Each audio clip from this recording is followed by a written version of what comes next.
We used to have heat-seeking missiles, right, that would chase yeah. jets. Well, those are day Class A now because, you know, the Israelis discovered how to set very hot flares behind the jets, and so the missiles would go off. Right. So now when missiles want to follow a jet, they have a very small smog tester up in the nose, and they follow the exhaust right up into the engine. So the U.S. military is now engineering tanks for alcohol on the jet engine so that when they know a missile's following them, they switch to alcohol, the emissions disappear, and the missile's confused. This is Peak Moment. We are living at a peak of human innovation, information, wealth, and health. But we're also at a peak of population and consumption, with rising temperatures and declining resources fueled by cheap oil and gas. Peak Moment Television, bringing you examples of positive responses to energy decline and climate change through local community action. Hi, welcome to Peak Moment. I'm Janaea Donaldson. I'm in the town of Santa Cruz on the coast of California at the Bookshop Santa Cruz, where people have been reading and getting enlightened for decades. I'm here with the author of a wonderful book you're going to want to read, David Blume. Thank you for joining me. Hi, Janaea. David's the author of a book called Alcohol Can Be a Gas, and he's also the founder of the, tell me. International Institute for Ecological Agriculture. So here we are. Alcohol can be a gas. You've been looking at this for decades. Yes, I first got involved in alcohol fuel back when I was in San Francisco State University, and I had a professor, Doc Sweeney, who used to pull the students' legs pretty often. So he said to us one day when there was a bottle of fermenting beer on the table, that stuff would run your car. And I looked at him and said, you're lying to us this time. And when I went to the library, what I discovered was an enormous history of alcohol running vehicles that I had no idea even existed. He wasn't pulling your leg. No, not at all. In fact, alcohol was the first auto fuel before gasoline was ever invented. Really? Yeah, gasoline came later. The internal combustion engine came first. So basically, you could get alcohol at any farm in the United States because they all had distilleries. And it wasn't until much later that gasoline became very common in the cities as a byproduct of the fledgling oil industry at the time, which was really in the business of heating and lighting homes, replacing whale oil and lard and that kind of thing. Okay. And the stuff that was too volatile for oil lamps that would make them explode, well, Rockefeller flushed that into the rivers at night. And that's the stuff we nowadays call gasoline. It was the toxic waste of the oil business. Right.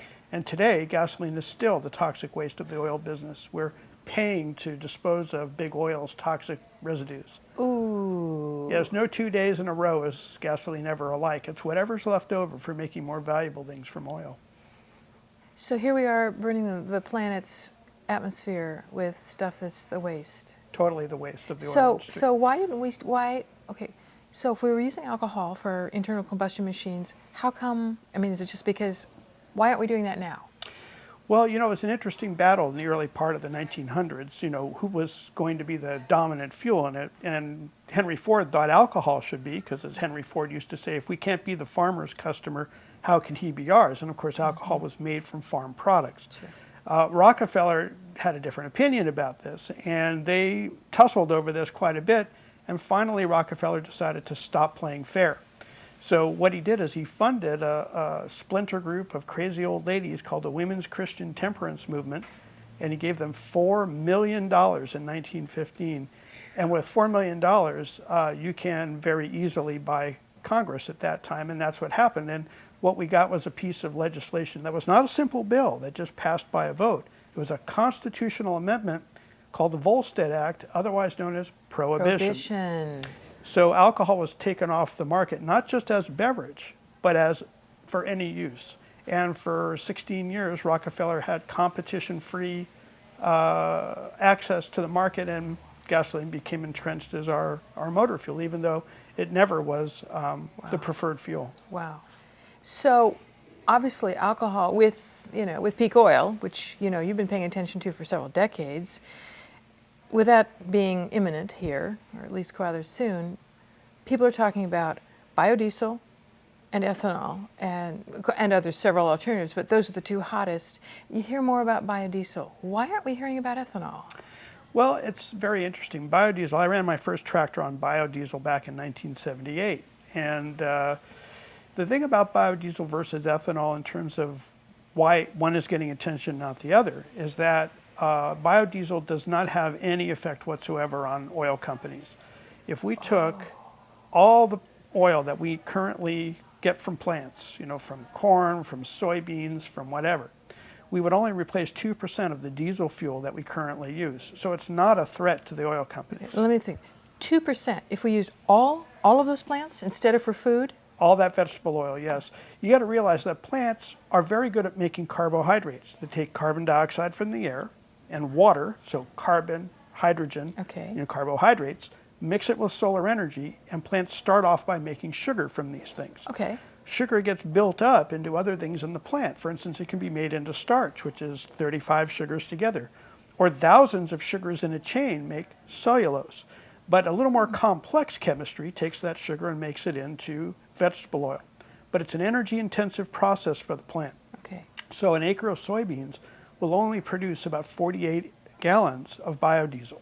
Very low yield. Okay. When it comes to alcohol, though, plants make sugar and starch really well. And we can be looking at yields as low as 300 gallons an acre for corn to maybe 10,000 gallons an acre for cattails grown in sewage. So the ability for plants to turn that sunlight into chemical energy is much greater when we're looking for sugar and not oil. So when you're talking about gallons of alcohol made from the sugars, from the plants, all the way the cattails, versus the oils that can be made. So give me the numbers again. How much for the oils? Well, Maybe? Biodiesel down around 48 gallons And from soybeans. Here, 300 to 10,000. Yes. If we're doing alcohols. The one exception with biodiesel is African nut palms, which are grown in large plantations around the tropics, and they can yield about 500 gallons per acre. And it's very interesting how we came to have palm oil as, in such profusion as we have it today.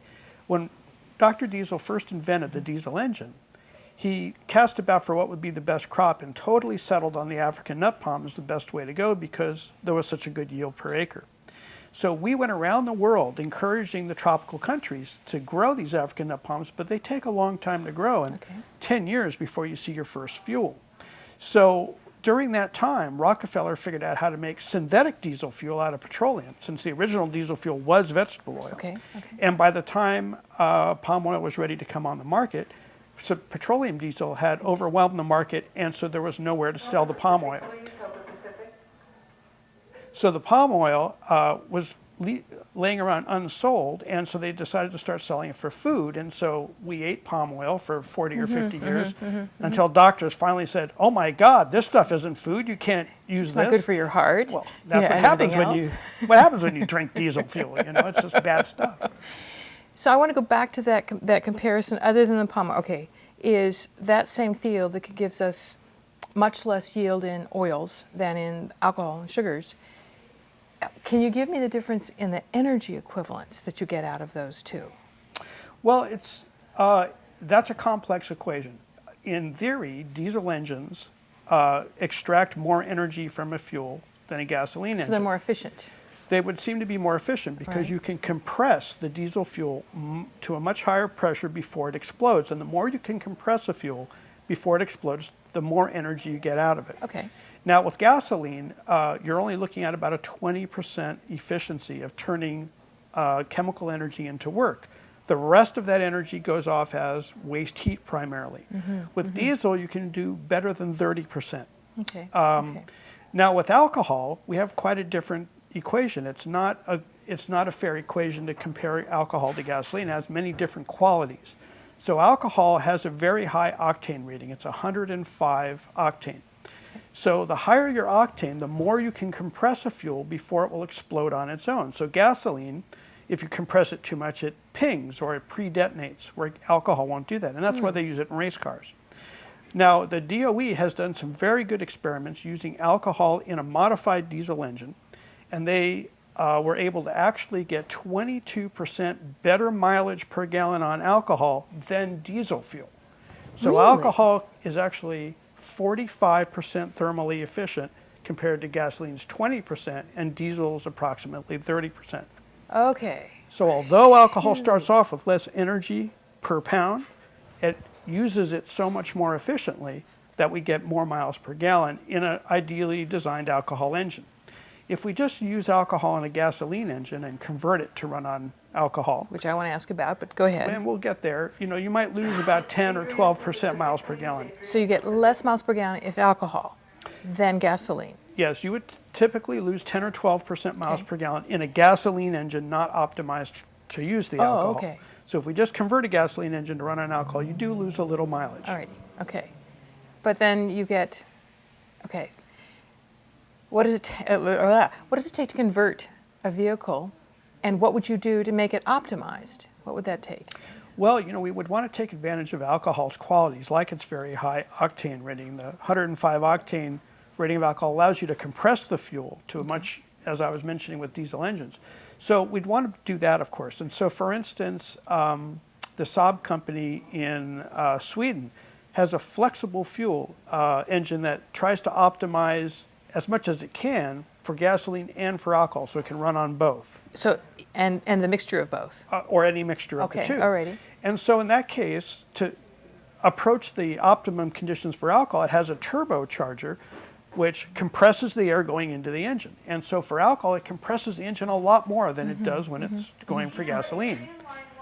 As a result, the mileage on alcohol goes up when the turbocharger kicks in, Okay, and okay. of course the mileage goes down for gasoline when the pressure goes down. So in that case, the Saab 9.5 gets about equal mileage on alcohol or on gasoline because the engine can try to optimize more for each fuel. Right. But if we build dedicated alcohol vehicles, and the first vehicle of that kind will be coming off the assembly line very soon, also from Saab, is a 400 horsepower sports car, which will only run on alcohol because Sweden has a whole national alcohol distribution system. Aha, okay. So that vehicle will get very high efficiency, very good mileage, and tremendous horsepower from an engine half the size of the gasoline engine. Truly. So you're putting in fewer resources to build the engine, Absolutely. If you and look at less weight to have to push down the road. all of that, and if you look at the embedded energy that goes into building an engine, it's tremendous. And another aspect of alcohol has a real bearing on this. Alcohol burns so clean, which is good for our environment, and we'll talk about that, Right. that it leaves no carbon in the engine at all. Your oil never changes color when you run on alcohol. No black soot is in your oil. Now that black soot that is a byproduct of burning gasoline is like microscopic sandpaper, and it goes ahead and wears out Yeah. the rings on the inside of the car.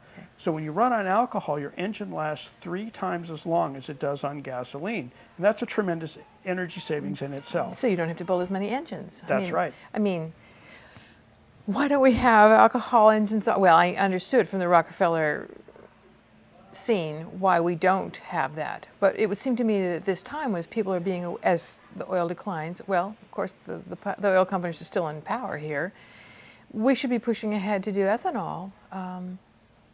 Well, And could we? I mean, is that feasible on the ecological scale? I mean, we're looking here at growing, right, of replacing food crops with fuel, or can we use non-food? I mean, what do we build from? well, the food versus fuel myth is something that, in fact, that term food versus fuel was coined by the American Petroleum Institute in 1979. Oh, thank you very So much. They created this myth that's out there that somehow alcohol is going to compete with food, and therefore wouldn't it be immoral to feed our SUVs our corn than the starving hordes of Africa? Yes, yes. There are multiple levels why this isn't true. First of all, nobody in Africa buys our corn because it's genetically modified and it's considered not fit for human consumption. So there's only 4 countries in the world that will even bother to buy U.S. corn, and none of them are in Africa. So we're not feeding the hordes of the world with our corn. But what do we feed our corn to? Okay.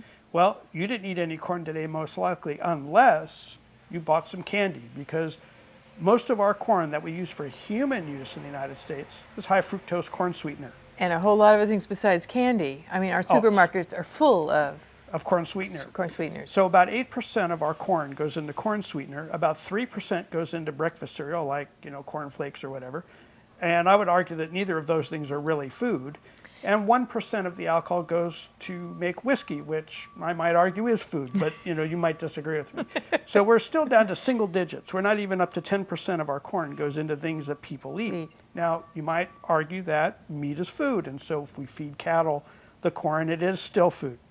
Now, the interesting thing, see, my background is as an ecological biologist and as a permaculture designer, and as such, we always go to the source of things. So we go look at where cattle came from originally, which were not the grasslands of the world, but the forests of southern Europe and northern Africa. Forests? That's right. If you take a look at a cattle's foot, they're big and wide for soft soils that they can walk on, not like a bison's feet that are good for punching into tough grassland for traction. These cattle evolved in places where there was no grass and no grass seed. And of course, corn is a grass and corn grain is grass seed. So as a result, cattle never evolved the digestive ability to use the starch. Most of the starch goes through a cow undigested. And starch is 3/4 of corn. So here's the interesting thing. If you take the corn and you first ferment it to make alcohol, we only use the starch. So all the protein and all the fat and all the other nutrients are still there in what we call the dried distiller's grains, or the byproduct. When you feed the byproduct to the cattle, instead of the original corn, they gain 17% more weight. So it's healthier for them. That's right.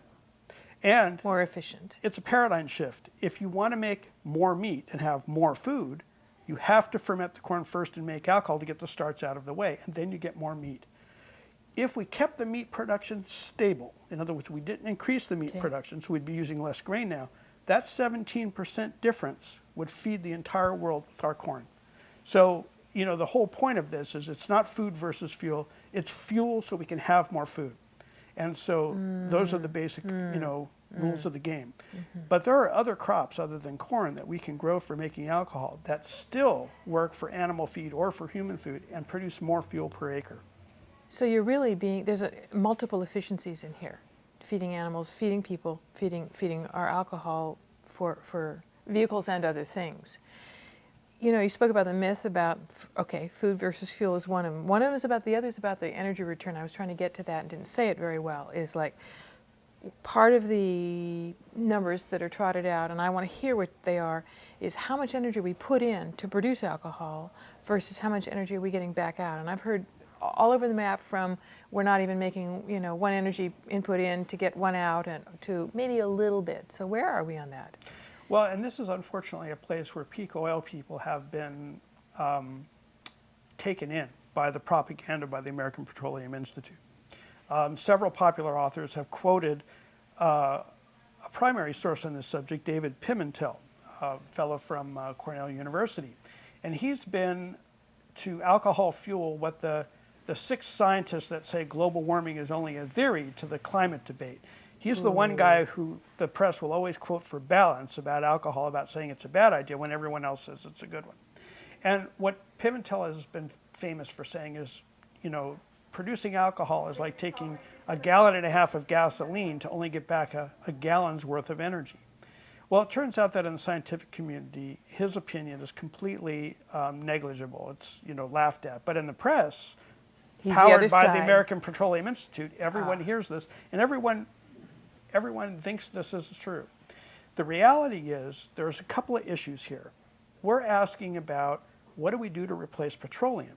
So one question would be, how much petroleum goes in to making alcohol for how much energy we get out? Which is a slightly different question than how much overall energy goes in to get back out. Okay. So in the case of oil, only for every gallon of alcohol we produce, we use 1/6 of a gallon of oil.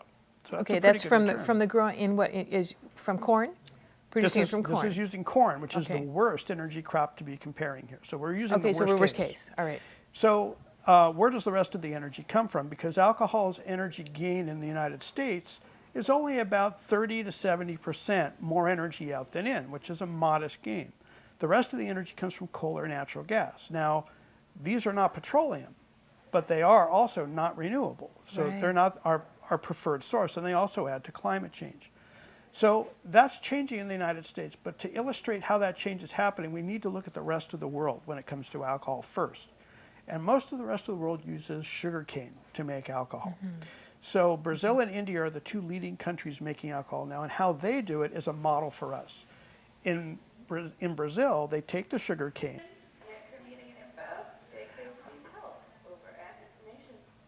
So the plant fiber that's left over after the crushing is then burned in boilers, which produces steam and it drives generators to provide all the electricity for the plant. Okay, And okay. the steam is used for the heat part of the plant as well.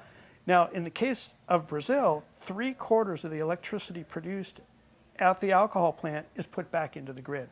Only a small amount of the electricity is It's even used needed. to run the plant. That's right. Oh, okay. So in the case of Brazil, all of the energy used to make the alcohol is renewable because sugar cane bagasse is a carbohydrate, it's cellulose. It comes from solar energy, carbon dioxide, and water, just like the alcohol. Okay. So now our energy return for petroleum energy input, a little bit different equation, Okay, got it. is more like 100 to 1.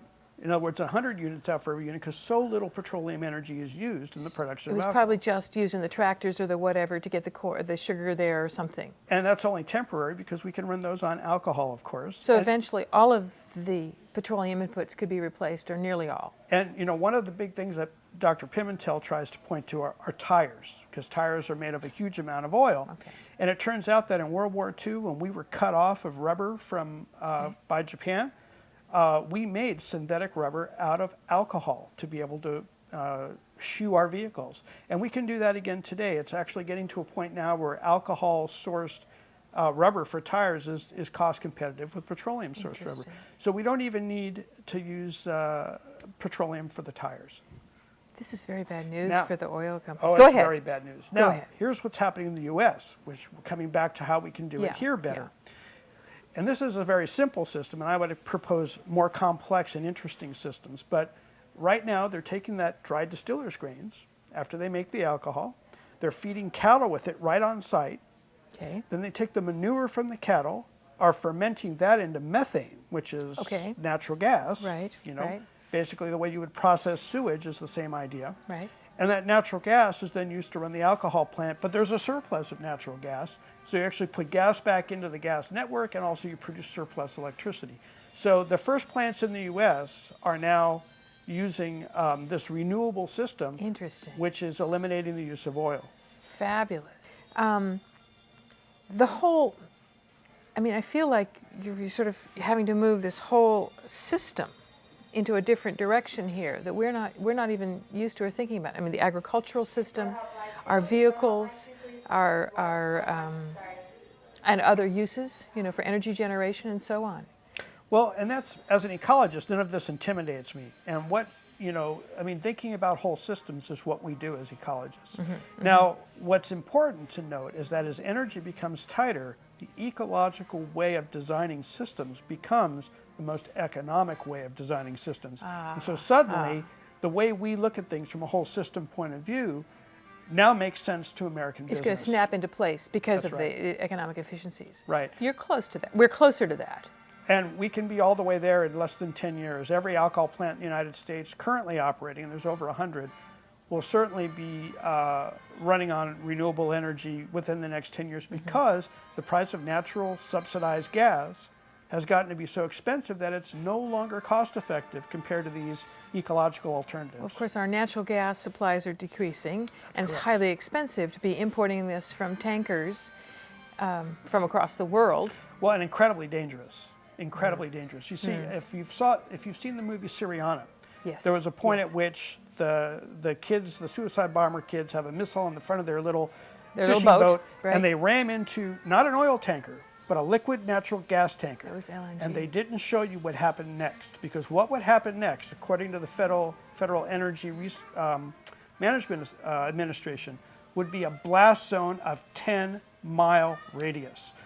The city of New York has estimated that if the Staten Island LNG terminal blows up, a minimum of 100,000 people will be killed. And this particular natural gas terminal in New York is 1/10 of the size that they're planning on building them.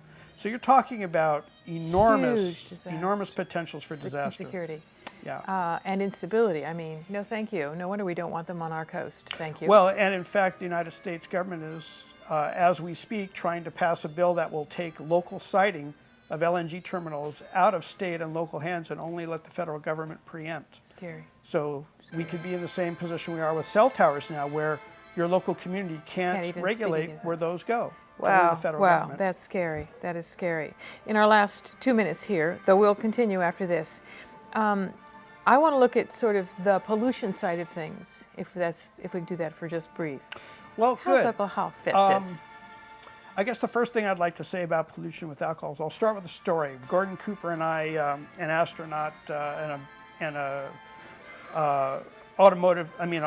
aeronautical engineer, back in the early 80s, and I were working on certifying a jet engine for alcohol. And we had the brand new pollution control testing, gauge that, wasn't really in wide use yet. It was a really good tool. And we stuck the probe in the exhaust of the jet engine running on alcohol, and none of the needles were moving. And we go, God, what's wrong with this thing? We're banging the box, we're hitting the thing on the table, nothing's working, right? And then I set it down in front of the engine. And the LA air going into the engine made all the needles jump. So the exhaust coming out of the jet engine was cleaner than the air going in. No. So I'll give you a corollary to that with our U.S. military. And we could talk more in detail about emissions in our upcoming discussion, but we used to have heat-seeking missiles, right, that would chase jets. Well, those are day class A now because, the Israelis discovered how to set very hot flares behind the jets, and so the missiles would go off. Right. So now when missiles want to follow a jet, they have a very small smog tester up in the nose, and they follow the exhaust right up into the engine.